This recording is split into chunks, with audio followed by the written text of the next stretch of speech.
on parle du cessez-le-feu qui est imminent en Ukraine. On se pose la question, on ne sait pas, on va regarder. Donc déjà, après la grosse prise de tête entre Zelensky, qui a voulu faire son bonhomme, et qui ensuite, après, il a écrit une lettre de demande de pardon à Trump, la queue entre les jambes, il accepte finalement la proposition de cesser le feu.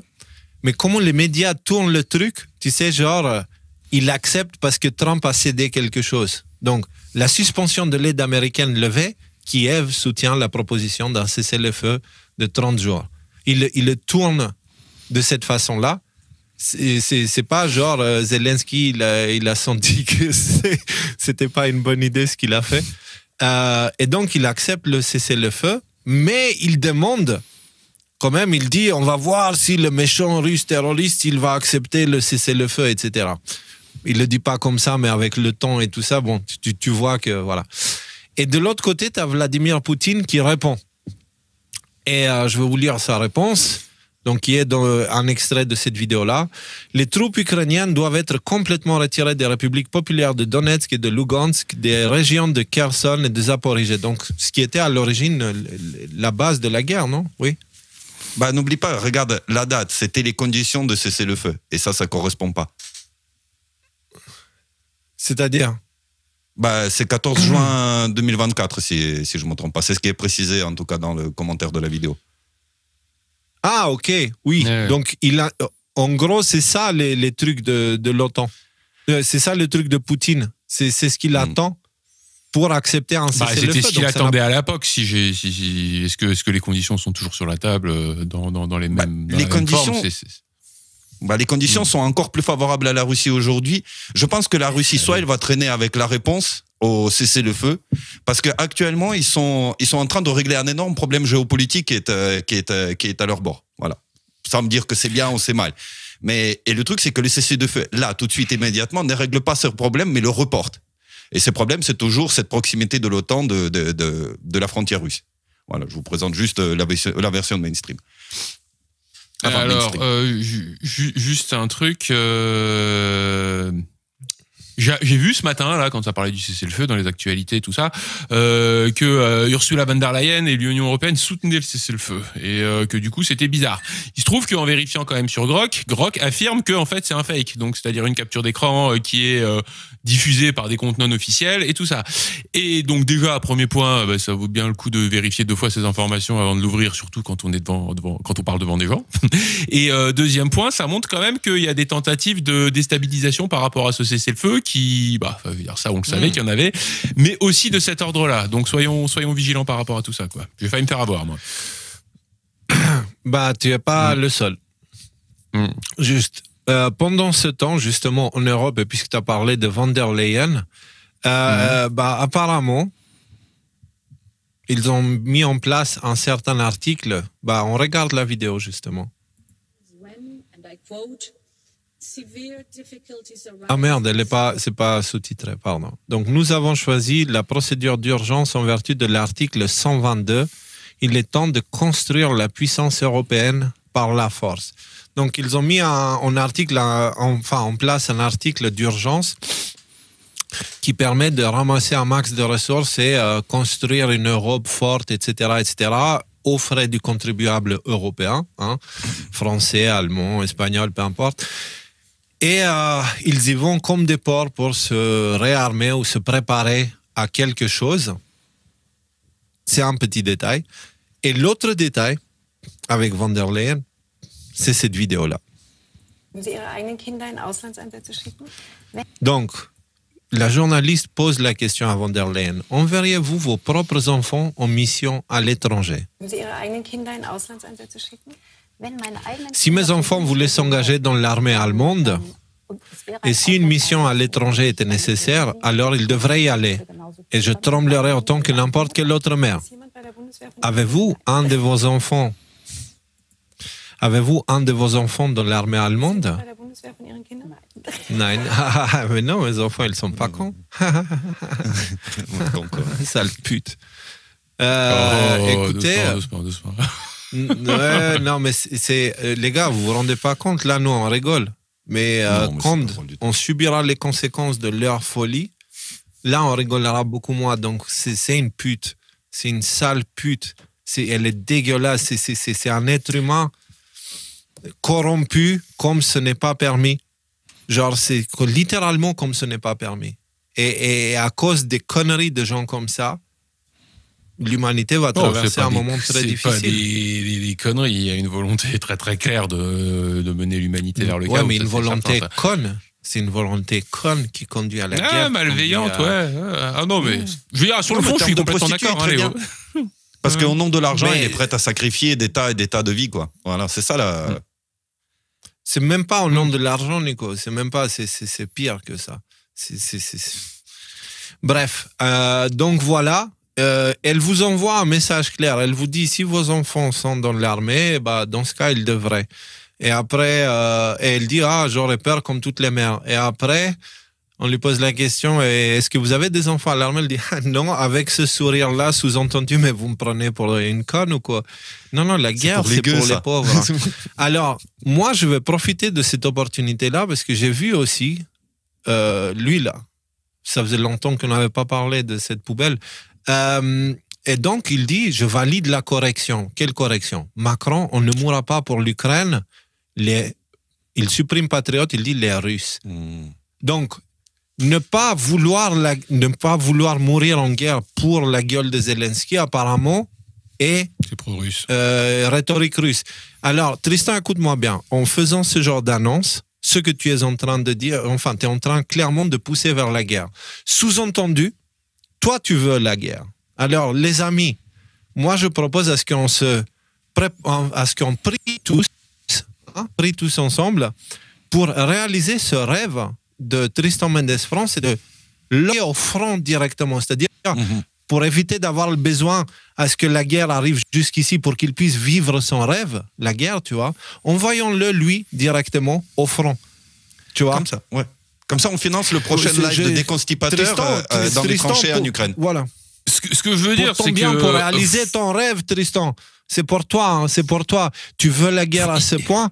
Va, bonhomme, va. Je te paye les billets d'avion si tu veux pour aller en Ukraine, au front là-bas. Je te donne un petit couteau comme ça. Va confronter les Russes. Vas-y, va. Ben, Sinon, il est- ferme-la. pour sa défense, il est loin d'être le seul. Ce que je veux dire, c'est que je suis complètement d'accord. Il raconte, il veut la guerre, et dans ces cas-là, qu'il aille la faire lui-même. J'ai vu Usul, là, ancien monsieur jeu vidéo, là, qui s'exprime exactement de la même manière. Si jamais tu es moindrement suspicieux de ce qui peut se passer en Ukraine, de la probité et de la morale de Zelensky, ah bah ça, c'est de la rhétorique pro-russe. Donc, il faut être 100% sans se poser de questions pour Zelensky, 100% sans se poser de questions pour la guerre. Sinon, bah, je veux dire, t'es un agent du Kremlin.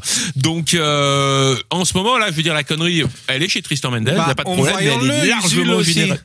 Usul, Ah, surtout ouais. avec son charisme d'un radis qui a mal poussé à Tchernobyl, tu vois, il est terrifiant. Il va se montrer juste par sa laideur. Il va faire fuir les Russes, le bonhomme. Et après, dès qu'il ouvre sa bouche, mais les gens, ils tombent. C'est les un trompettes de assassin Jéricho de quand il l'intelligence, quoi. C'est ça, c'est un assassin de l'intelligence, c'est une arme de destruction massive. Lui et ses semblables. Donc, les amis, réalisons le rêve de tous ceux qui cherchent la guerre, prenons-le et envoyons-le eux en premier. D'accord? Voilà. Et toi, voilà. J'espère que tu entends. Alors. Voilà, non, mais c'est juste parce que les gars, on se rend pas compte. On se rend pas compte. Et bien sûr, ils veulent faire cette guerre, mais ils veulent aussi vider nos poches parce que là, il y a cette histoire-là. Regardez. Je sais pas qui c'est le gars là. Hein. J'ai juste vu cette actualité. Donc, BFM avait retiré le lien. Voici la vidéo d'Éric Lombard sur la mobilisation de l'épargne privée pour le financement de la défense européenne. Donc, le truc décidé par von der Leyen et tout ça, ça va être financé par votre argent. Et donc, apparemment, c'est BFM qui avait transmis ce passage. Et donc, lui, il avait partagé. Nous allons effectivement mobiliser l'épargne privée comme le livret A ou d'autres produits d'épargne. Les Français doivent participer à cet effort. Non, copain, ferme-la. Toi, participe si tu veux, mais laisse-nous tranquille. Tu n'auras que dalle de nous. Donc, et tu as le lien. Tada, supprimé. Ils ont dû comprendre à quel point c'est gros ce qu'ils font là. Ils l'ont supprimé. Surtout, les gars, vous êtes débiles. sur Internet, tu publies un truc, c'est fini, tu peux plus le retirer. C'est le dentifrice est sorti tu peux plus le remettre dedans. Donc, c'est surtout qu'ils se tirent une balle dans la tête. La plupart de leurs électeurs, c'est les gros épargnants français.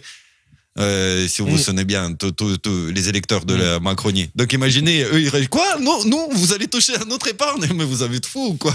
Ouais. Bah, vous vouliez la guerre, les boomers et tout ça, là, vous vouliez la guerre, c'est c'est payé là, du coup. Bah ouais, mais enfin, compte tenu du contexte actuel de ras-le-bol, il est bien possible que, tu sais, la fameuse étincelle qui risque de mettre le feu aux poudres et de vraiment énerver les gens, ça pourrait être ça. Si tu commences à venir taper. Parce que, faut être quand même réaliste. Si jamais ils viennent vous vider votre compte en banque, ils vont quand même venir vous réclamer les impôts l'année prochaine. Tu vois? Et si jamais tu leur dis, mais j'avais mis des sous pour les impôts, mais vous me les avez piqués, comment je fais? Ah bah, non, faut se démerder, monsieur, hein. Il faut quand même continuer à payer le crédit, il faut quand même continuer. Donc, il est possible que ça, ce soit, vous vous souvenez, hein, de la prophétie, d'Aloïs Irlmayer, là, qui dit que ce seront les Parisiens, plus ou moins, qui iront foutre le feu à Paris, hein. Si jamais cet aspect la France sera consumé par sa population, ouais. Je crois que c'est plutôt Paris, il me semble, dans la prophétie, et pas seulement pas toute la France, mais juste Paris. Mais je pense que ça va être partout en France. Alors justement, c'est bien que tu parles de ça. Je pense dans les mois à venir, on va voir le début de manifestations parce que la population ne peut plus supporter ça. Tu vois, là, et comme vous avez très justement remarqué, ils viennent de se tirer une balle au bazooka au pied parce qu'ils viennent de tirer contre leurs électeurs. Ils les ont manipulés pour vouloir la guerre. Maintenant, ils disent, très bien, les gars, on va piquer votre pognon, tu vois.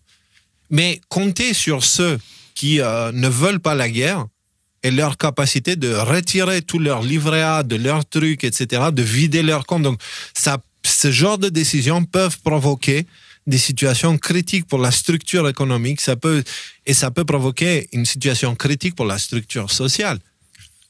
Bien sûr. Et donc, dans ces prophéties et tout ça, il est question d'un chaos social quand les choses arrivent. Après, les gars, à Irlmayer, j'ai relu plein de fois, différentes sources, etc. Le bonhomme est un kiffeur du pape. Et pour lui, à la fin, le pape revient. Chose que moi, je sais que ce n'est pas vrai. Tu vois. Donc, voilà.